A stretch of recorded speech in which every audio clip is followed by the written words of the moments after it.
here, most of us are students. Yes? Yes. How was your school? How was it? Good. And how about your schoolwork? How about that? How about your goal, your dream to graduate? Getting there? Stressful?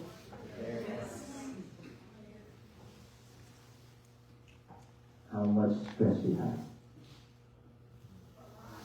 A lot. For how long? Not long? And is that stress gonna stay with you from here until we will graduate? Probably? Well, I have to tell you one thing, yes. It will stay with you until you get out of the school. Okay? Other than that, you will have stress almost every single day. Do you know why?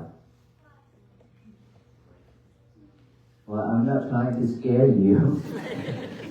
I just want to tell you the truth because I've been there, done that, and I have seen so much students come to the temple. And I have met a lot of them. Our temple in Fort Worth, we have a lot of college students, university students, and high school, and even middle school coming to the temple to practice meditation and seek for guidance. And so because of our goal, our dream to become someone like a doctor, an engineer, someone that can make a lot of money to pay off our debt maybe, is because of all those goals, all those mindsets. You create all kind of anxiety and stress for you. And of course, it's because we try our best to make an A to achieve our goal. That is why we stress out, right? And sometimes we spend all night long trying to study. We stay up all night long trying to study. And then we couldn't do anything. We couldn't make a better grade either. It's because the more you stay up all night, the more your mind is wandering around and trying to figure out the problem, trying to figure out that school homework and things like that, but you couldn't. Because that mind is asking for you to go to sleep. But you try to stay awake, trying to get through it, trying to figure out all those schoolwork, and that's why it creates stress for you. And for that reason, the more we study, the more we get stressed. Nothing wrong with school. Okay, don't get me wrong. Nothing wrong with school. But the way of living, but the way of handling schoolwork is wrong. And plus, the most important thing is because we are not mindful. Because of not mindful, we try and try and try. The more we try, the difficulty is for us to stay focused because we always get sidetracked. Always get sidetracked. When we try to study, your lover is right beside you. Do you know who your lover is? Your cell phone. Your lover is always beside you. And you could not study. It's because your eyes are always catching on that lover.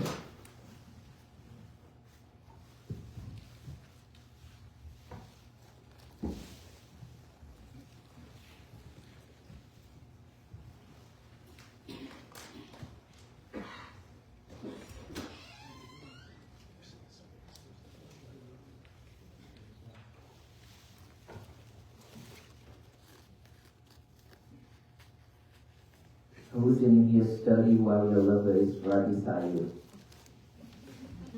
Don't be shy, right? Raise up your hand. Okay.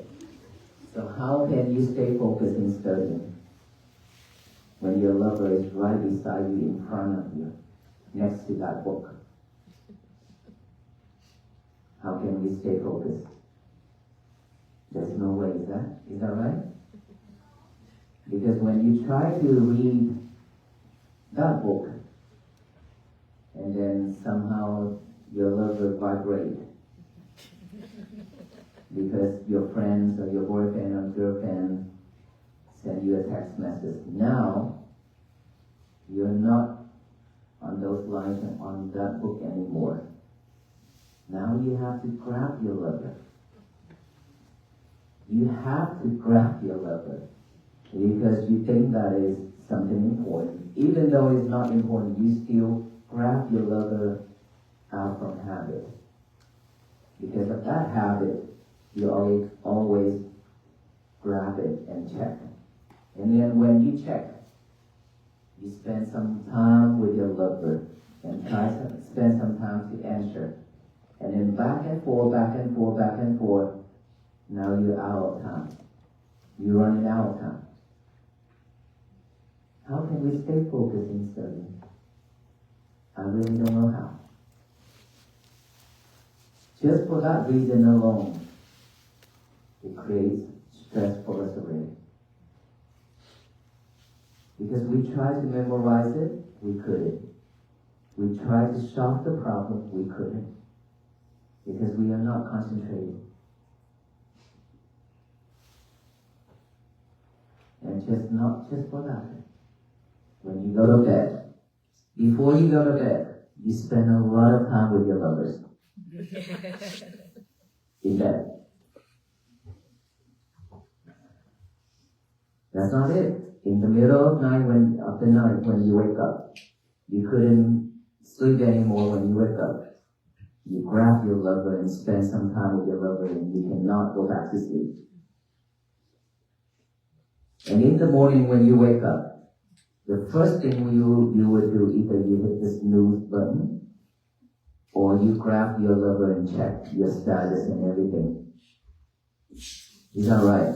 Yes. Is that right? Yes. Yes? All of us? Yes? Yes. Okay, so sad.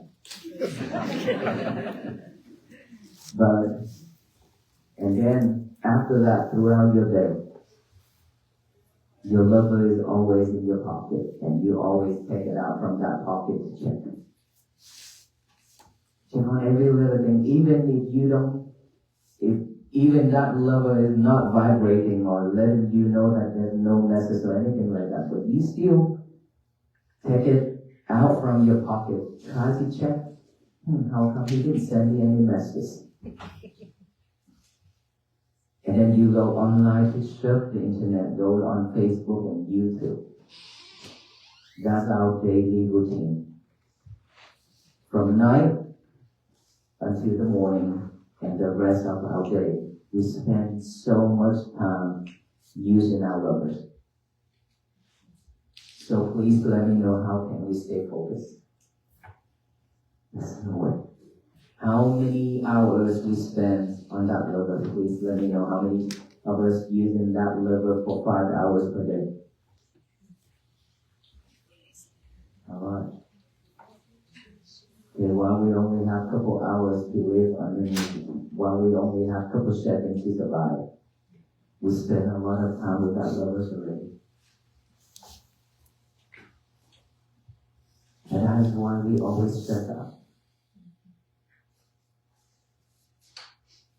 That is why our school is always a problem for us. Our education. So in order for us to fix this, we have to liberate our lover for some time during the day and 1 hour before bed. And then after we wake up, we're still not going to touch our lover. And then when we go to the toilet, no lover either. How many of you bring your lover to the toilet and talk? All of you? Yes? Okay, is that a secret place? Yeah? That secret place is for you to go in there and whispering with your lover. But you know there is smell, right? There's smell in there. But we love to be in that toilet to talk. Send a message to our friend, what are you doing? Oh, I'm in the toilet. Oh, how coincident, I'm also in the toilet. You keep doing that. And because of unmindful, you drop your lover into that bowl. Now you have to spend more money to get a new lover. Well, if you spend time in that toilet with your lover, how can we stay focused in doing number 1 and number 2? Don't question, don't ask why you get constipation, okay? Because you're not focusing in doing number 1 and number 2. Alright? So, we need to let go of that lover and don't bring that lover into the toilet.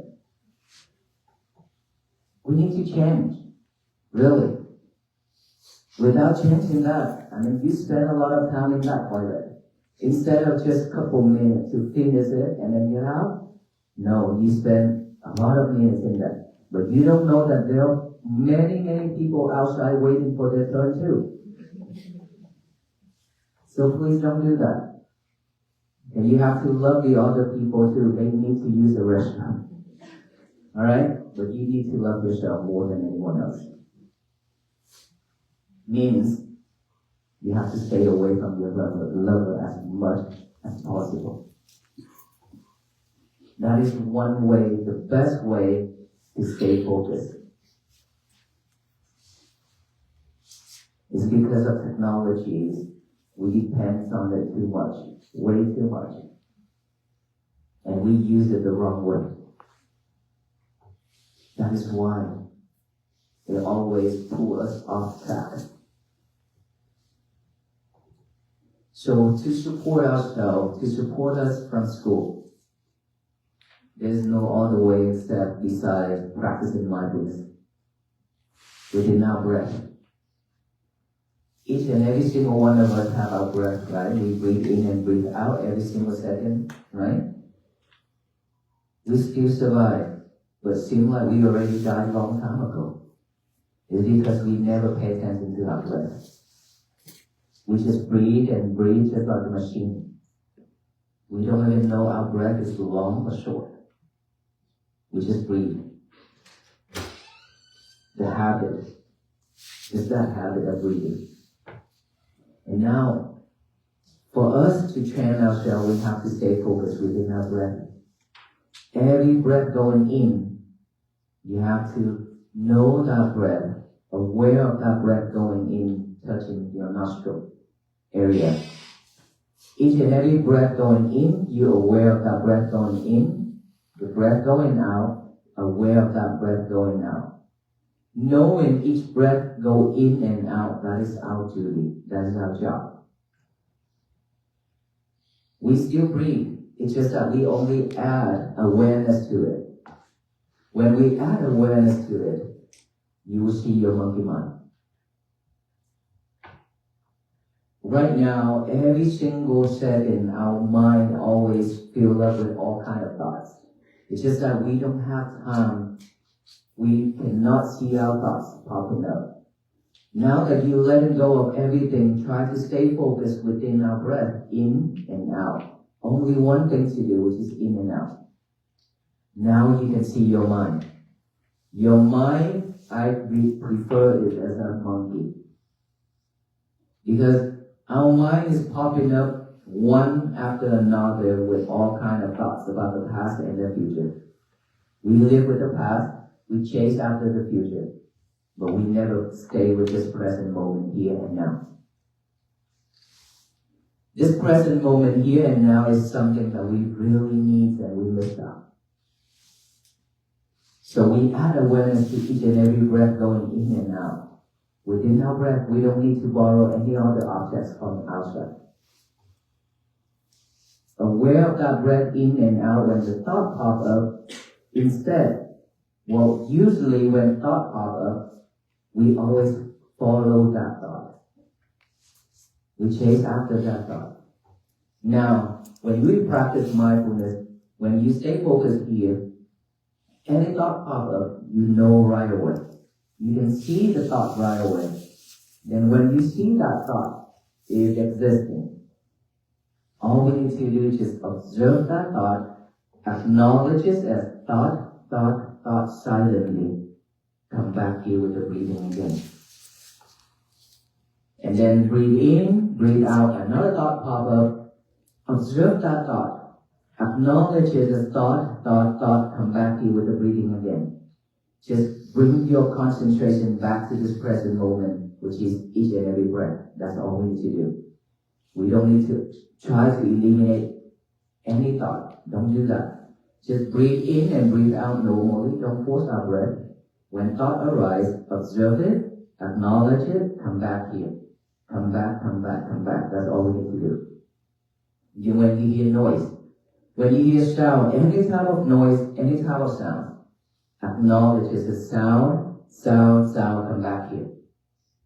Don't ask who, why, what, where. Don't ask, don't follow. Just simply just observe that sound, acknowledge that sound, come back here with the breathing again. And now if you have any kind of sensation, any feelings within this body, itchy, numb, pain, just observe that. Put your mind, your concentration on that itchiness. Observe that, acknowledge it's itchy, or feeling, come back here. Anything happen within this body, feeling, come back here. That's all we need to do. But it's very difficult for us because we don't have this habit. Our habit is to head out, to chase after things. That is how our mind works. We always chase after things outside because of this eye, seeing objects, seeing things, seeing beauty. This ear always wanted to hear something that is sweet voice. This nose always wants to smell something that smell good. And this mouth always wants to taste something that is tasty. And this body always wants to feel something that is sensation with smooth, anything that you like to touch. And all these things are pulling us off track. We attach to a lot of things, material is outside, right? So that is why we train ourselves to come back here with this present moment. So when you see things, you know that those are also impermanent. You don't want to attach to it. And when you hear this sound, it's just sound. We don't need to attach to it. When you observe it, when you acknowledge it, it will vanish by itself. That is how we train ourselves to come back to this present moment. And mindfulness practicing is something that is not just for Buddhists. It's for all beings, for all people. Because we have this breath going in and out with us every single second. We only need to utilize it the right way. Add awareness to it, that's it. If you can do that, your schoolwork will much better. Your work also will turn out great. You can cure anxiety, you can cure depression, just because of this breath. Not just that, if you have any kind of sickness and illness, if you focus here and you do it, if you ignore all that illness within this body, this mind, this body will do its work, its job, to purify it, to fix it by its own. Government officials, schools, prisons, all those places nowadays, they apply mindfulness meditation a lot. I went to prison to teach meditation myself. And I went to school to teach as well. So I wish that all schools will apply meditation, mindfulness meditation. This is the way to support all the students. The more you try to solve the problem, the more you try to study which You cannot figure it out. And the more you try, the stressful you are. You've been there, done that, you know. But within that moment, when you just take a deep breath and let go of all those schoolwork and everything, just let it go. Take a deep breath. If you could take those deep breaths, you'll change everything. Because when you take a deep breath, it calms you down. Your mind at that time is very stressful and it's very active. All you need to do is just take a deep breath, and then you could focus on your breathing. Just for 5-15 minutes. It won't hurt, because when you try to stop the problem, you still could not. So why you have to waste time? You're going to add more stress to yourself. Instead of doing that, just let go of everything. Relax, take a deep breath, and then focus on your breathing.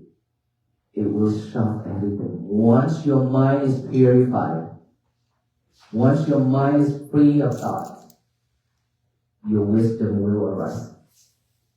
Once wisdom must arise, you could stop anything very easily.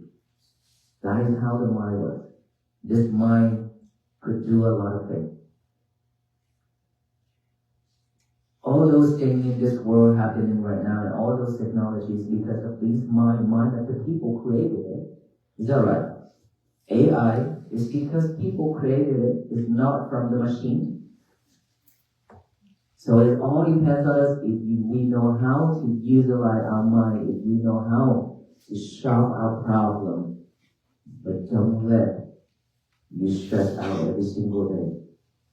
School, when we just start, if we stress that way already, what about when we graduate? When we get a job, we'll stress even more. After graduating, you try to find the right job. And if you could not find one, you stress. During the time of looking for a job, you stress. After that, you got a job and the salary is not right, you stress. All those things, if we keep doing that to ourselves, we stress out the whole life. How can we have peace? Peace will never be with us. Peace only begins from within, which is in our heart, in our mind. When we stay calm, when we have loving kindness and compassion, when we know how to breathe in and breathe out silently, when we not react, when there's in any conditions, we be able to stay calm. That is when peace begins. Be with us. And in order for us to have that kind of reaction, we have to practice mindfulness. Without mindfulness, we could not. Ask yourself, you've been living without mindfulness. How's your life? Struggle, suffer, stress, anxiety, and even depression. We create a lot of problems to ourselves. So now within this year 2026, if you're coming for this movement, Walk for Peace, I encourage you to apply this mindfulness technique to help your life, to change your life. Students, you need it a lot. You truly need this. Without this, you will continue suffering. Because I've been there and done that, and I have my niece and my nephew, they understand. And that's why we teach mindfulness. After we practice mindfulness, I promise you, your day will be better. Your life will be better. Your school, your work will be better. Any question for me?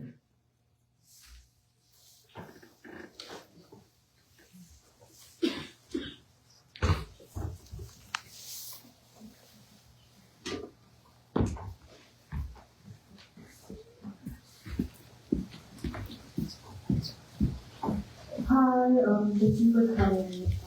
My main question is, since you all are so close to your goal, how do you look back on it now? Since you're about to hit DC, you're about to get to Maryland, how does it feel to be so close to your goal after so long? To be honest with you, as a Buddhist monk, we live day by day. We try to stay in this present moment most of the time. So tomorrow, to be honest with you, I don't have any plan, I don't have anything for tomorrow. Except tomorrow when times come, I start my walk. Whatever happens, whatever comes within that, those times when I walk, I just stop it right there. And of course, when look back, after over 3 months, I reflect myself, and I truly grateful that because of this walk, I'll be able to help our people at some point to raise the awareness of peace to many people. And of course, the more people coming out, I'm happy for it, but at the same time, it makes me sad. It's because there's so much suffering. That is why so much people coming out for this mission. That also makes me sad. If I walk and nobody come out, or just a few, it means that people are living in harmony and unity. They are living in a happy life. They don't need my help.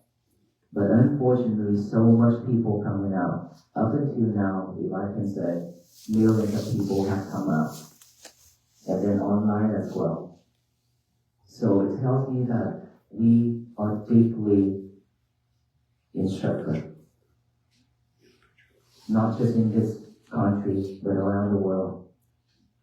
So I'm grateful that I chose this walk for peace and took on this journey.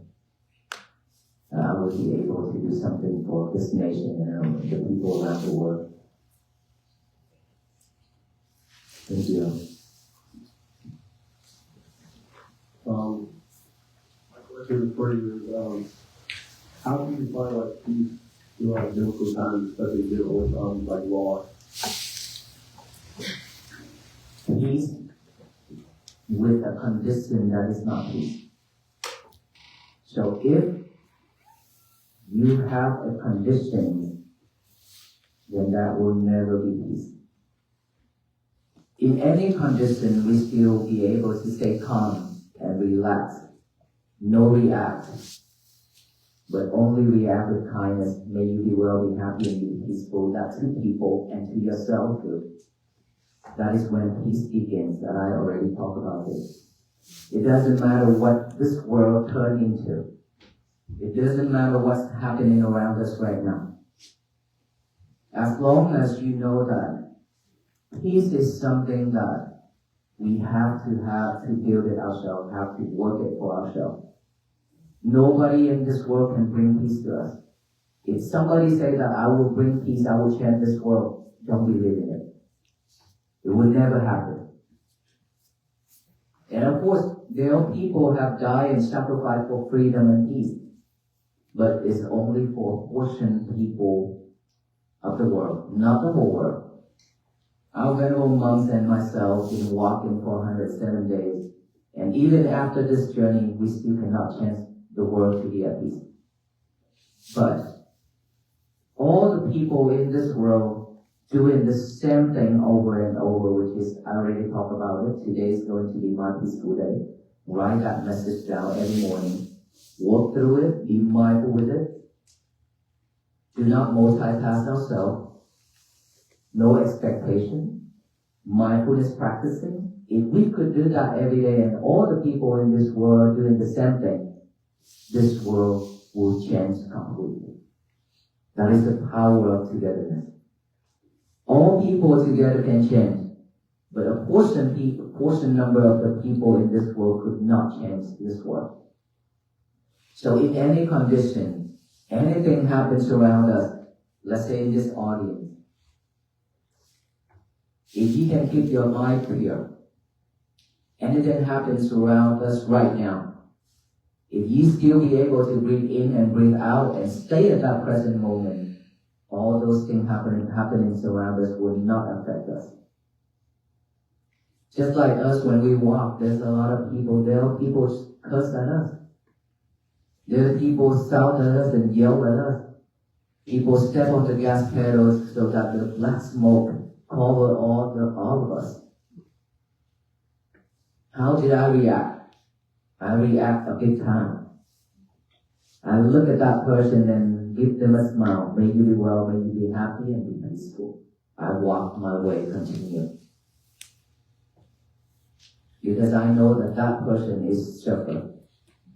Because of unwisdom, he has done and he has said the thing that he said and done.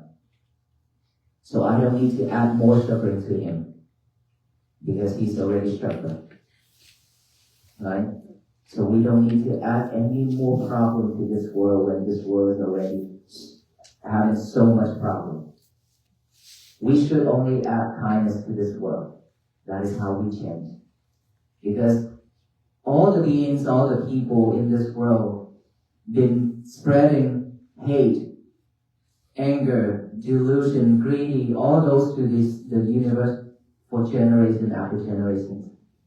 That is why we keep on receiving disasters one after another. We will never stop it if we continue spreading hate and anger to it. Now, imagine if all of us only spread love and kindness and compassion and peace to this universe. It will bounce back, just like the ball. If you throw that ball to that wall, it will bounce back, right? Same thing. Whatever you throw to the universe, it will bounce back to us. So we should only throw loving kindness, compassion, and peace to the world. Don't add any more problem to this society, to this world, because it's more than enough. Always stay calm, patiently, and breathe in and breathe out. Mindfulness is the key. Thank you. I wanted to ask, how can young people protect their peace in the world of social media pressure and comparison? How can we protect the peace in this world? Yes, sir. When? Just like as we go through life, like I know for students here, social media has a big impact in our lives. Most of us compare ourselves with people that look like they're having fun or just living life freely, but like, we're comparing ourselves and that kind of diminish ourselves as well mentally. Okay. So social media nowadays, nothing wrong with it, right? We have the right to use social media, but if we cannot manage our time, then that is something different. If we spend the whole day using social media, that is totally different. But if you only use it when you need, that is different. So it doesn't matter what social media does. It doesn't matter how we use it. Every day, like I mentioned that before you go to bed, you use your phone to surf the internet, social media. When you wake up in the middle of the night, you surf the internet. In the morning, when you wake up, you also use it. And that is how it always pulls us to it.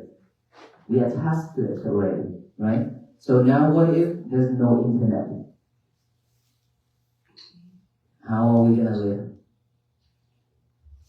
We're gonna call the internet company and shout at them. Why is my internet not working? It's been many hours. Is that right? Because of no internet, we kind of go off our way. We kind of go crazy because we are not having internet to go online, to go to social media. So it all depends on us, and that's why earlier I mentioned, try to avoid as much as possible. Use it when you need it. It's different with when you use it for just to surf for fun. And there's a lot of things online that I have to tell you. When we try to spread peace, when we try to spread something that is helpful to the society. That is awesome. We have done such awesome job to support the society. But when we try to promote something that is not useful and that is misleading online, we could kill the whole generation. And we will be suffered a lot for that action. And nowadays people take advantage of online social media to promote all that. You know why? Because they can make money. That is the way to make money. The more they get attention from many people, go in there and fight and comment back and forth, the more people go in there and fight, they'll get a lot of money up from it, and we become the victims. So if you see anywhere anything that is not useful and is not healthy, stay away from it. Stay away from it. Only promote something that is helpful and useful to us and to the others only. If people talk about anything that is not nice, don't involve. Don't put yourself into it, because the more you put yourself into it, the more you will go out of your way because you cannot control.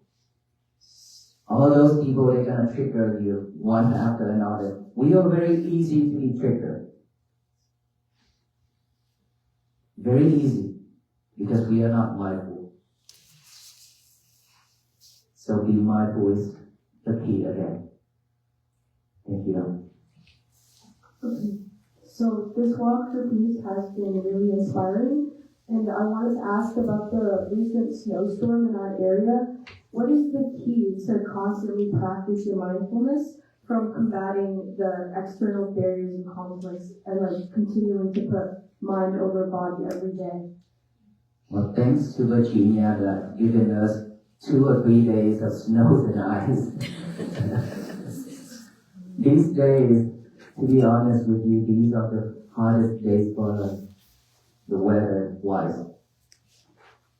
Walking in the cold as our Venerable monks, we are not used to this cold.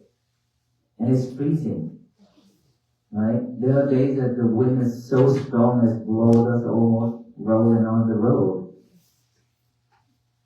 But the thing is, why are we still walking? And many people ask us, why are you still walking in that weather?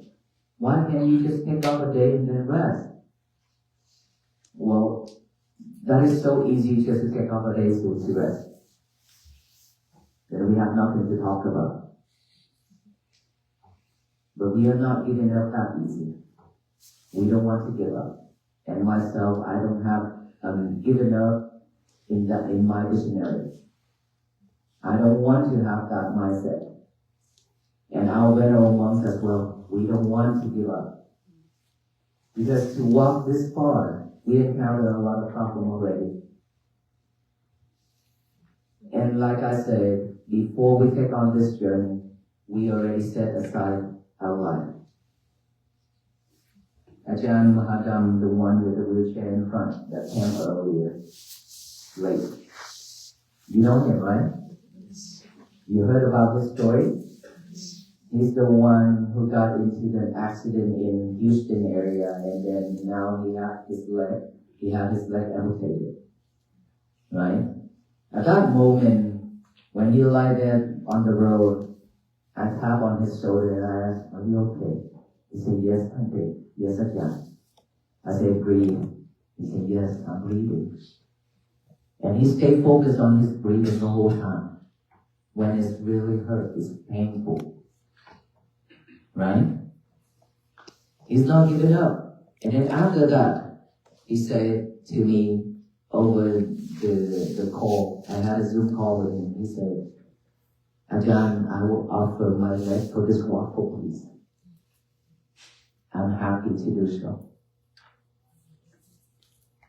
That is the time when he decided to cut it. And he did. Because of the determination. We're not afraid of anything. So when we walk, of course, we have to bundle up with warm clothes. That's all we can do. And then when we encounter with problem with the cold air and cold winds, most of us cough in a lot, and we get into a cold. So when we walk in the cold, if we cover our nose and our mouth, we cannot breathe. And when we open it, all those cold air go in and we cough even worse. But we still continue our walk like that. That is also a test for ourselves to see how much we can stand. One day we lie on the bed, in bed, sick, in critical condition. It's much worse. Imagine if we cannot stand all these feelings right now. How could us when that moment comes? Which is will. That is one way to train ourselves to be strong. And then of course when we walk, we breathing. We do the breathing, mindfulness practicing as well when we walk on each and every step. Thank you. Good afternoon. Throughout your journey of walking for peace, what is something you have encountered with everybody that you have spoken with? A lot of people come to me with tears. Look straight to my eye and say, "You saved my life." Not just one, not just two, but many. And I don't know what we did. We only simply just walked. But somehow we gave people hope. They be able to stand up and walk again. They be able to focus on their breathing, to change that mindset of committed suicide. Those stood out to me a lot. And of course I see a lot of children coming out. They learn how to offer, they learn how to pay respect to the Venerable monks. And they are our future generations. Who knows, they could be the peacemaker later on. And that is how we train our kids. And all those images always in my head. So I always say that probably this walk for peace going to stay with me for the rest of my life. We'll never forget these moments. It's so special. And I get to connect with a lot of people, which we already have the connection in the past. That's why this lifetime, when we took on this journey, we'll be able to meet again. There's a connection between all of us. And so all of those moments is always popping up in my head. A lot of the time. Thank you. Good evening, and thank you for coming to our campus. I was wondering from a leadership standpoint, what the greatest lesson that you've learned along this walk has been. Leadership. Nothing good about leadership. When you walk in front. You have all the cold. You take all the cold and all the wind. And then when I'm sorry, you can speak up.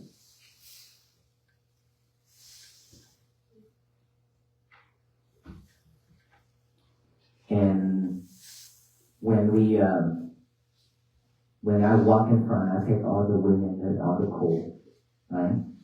And then when we go to eat, I'm the last person who go to eat to get food. But when go receiving the food, I'm the first person who goes receiving the food for the Venerable monks to go take their food. And then I'll get the food last. And a lot of things, you have to sacrifice a lot of things. And you have to carry the whole team, not just the Venerable monks. We are very easy because we have our own rules and regulations, and all monks are having the same rules and regulations. So we could live with each other very easily. But not just the Venerable monks alone. We have the whole team of volunteers out there. Right? A lot of things to deal with. Constantly thinking and constantly have to find a way to resolve the problem. To solve the problem and things like that. A lot of things. And of course I do have a lot of duties, so I don't sleep a lot too. And so being a leadership, you have to have a big responsibility. And you have to have a big sacrifice. I'm not talking about me, but that is the leadership standpoint. But for me, I just consider myself as just the one who lead the team. And of course, I have to protect everyone because I can't live with this. So I have to protect every single one who comes with us, who walks with us. And that's why I ask people not to walk with us. It's very dangerous out there if you don't know. When I walk in front, my head is all everywhere, especially the back, because I don't know what's going to be happening at the back. Just like Ajahn Mahadam, he walked at the back, the very back. That is why he got that. And by the time when I realized and I have that thought, something's going to happen, I was about to stop. Just with that thought pop up, the truck hit right away. So when we encounter into that problem, to that incident, it's very difficult feelings, it's very hard feelings for a leader. And of course we have to learn how to manage our emotions and the feelings. That is what we are capable of, the Venerable monks. Managing our emotions and feelings.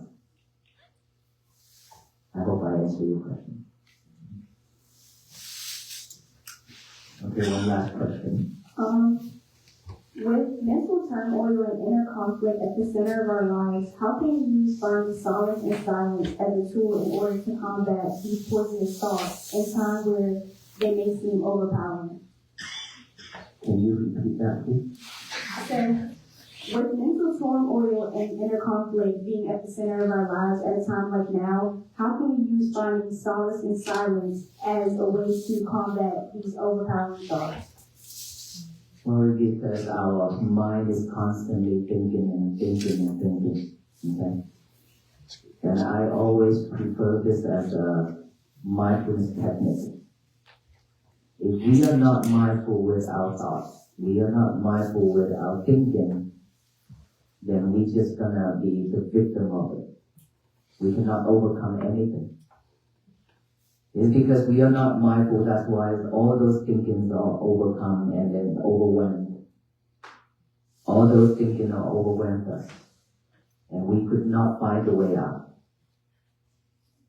If you are mindful enough, you see those thoughts, you see that thinking is popping up, and you know that thinking is not helpful. You know that it's not the present moment. You will stay with the present moment, which is right now and here, with your breath, or take a deep breath. Then that overthinking is not going to take over you. It's because we let those thoughts rising and live with us. That is why we cannot move on, move forward. Every day we are overwhelmed with thoughts. But I will always say, when our mind is free, nothing to do, we tend to pick up all the trash to chew it over and over. What are the trash? Trash of those old habits, bad habits, unhappy things, undesirable things. All those sufferings in our head, all those thoughts, all those past and the future, those I call trash. Because they are not helpful, they are not usable. And when we are free, when our mind is free, nothing to do, it will pick up all those trash to think it over and over. That is when you feel overwhelmed with thought. But if you are mindful enough to know when your mind is empty, when your mind is free, you should give your mind a job to do. Get a paper and a pen out. Today is going to be my peaceful day. Write that down and practice it. Or do the breathing. Instead of living your mind empty and nothing to do, it will pick up all the tasks. That is the nature of the mind. Many times, we always picking up the trash to chew. But all those good things that we have in life, we tend to forget. We don't want to think about it. Only think about the bad things, the suffering things, the sadness things. Unfortunately, our mind is like that. Because we already built that habit for us. Now we need to change ourselves. Whenever bad thing can pop up, see it right away, it will manifest by itself. Just one thought. You could lead yourself to become a better person. With one thought, it could lead yourself to commit suicide, to kill yourself and to kill many other beings. Depends on wholesome or unwholesome. So our mind is very dangerous, that I said. If we are not clever by withholding the knife, we could slice our fingers and our skin off. Right? The knife is very sharp. But this knife is super sharp. With just wrong view and wrong thinking, we could damage everything. With right view and right thinking, you could help a lot of people in the end. So be clever on controlling, managing all those feelings. That is the way to overcome all those overthinking. Don't let those to take over yourself. Okay? Alright, I think that is enough for us tonight. And I wish you all be well, be happy, and be peaceful. And please take my advice. Practice mindfulness so that we can find happiness and peace to ourselves, for ourselves. And when you go home or when you walk back to your home, please be mindful. Then each and every step counts. Thank you very much. And before we leave, we will give you the blessing string, the peace bracelet. So that every time when you look at it, it reminds you that you need to be mindful. And thank you. Do we have the bracelet? Okay. Alright, Venerable sir, please come to the front and then we can hand it out. Yeah. Okay, we'll go down one side and then in front. Now.